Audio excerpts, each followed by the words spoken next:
কষ্টিপাথরের মূর্তি ও বিভিন্ন ধাতব মুদ্রার অবৈধ ব্যবসাকে কেন্দ্র করে নারায়ণগঞ্জের ফতুল্লা থানার তুষারধারা এলাকা থেকে আনোয়ার হোসেন খানকে অপহরণ করে একটি চক্র পরে মুক্তিপণের টাকার জন্য চালায় অমানবিক নির্যাতন। র্যাব জানায় মূল হোতা খোকন হাজির নেতৃত্বে চক্রটি আনোয়ারের মাথায় পিস্তল ঠেকিয়ে জিম্মি করে জোর করে মাইক্রোবাসে তুলে নিয়ে যায়। পরে মুক্তিপণের জন্য পরিবারের কাছে ৯৫ লাখ টাকা দাবি করে।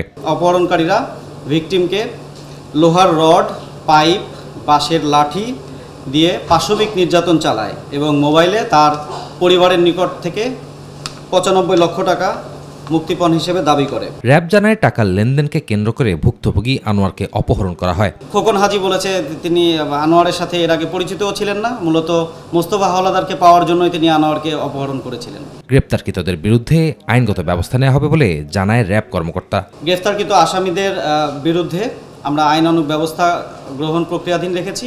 মহিবুল কাদের, মাই টিভি, ঢাকা। মানুষের আস্থার জায়গা অর্জন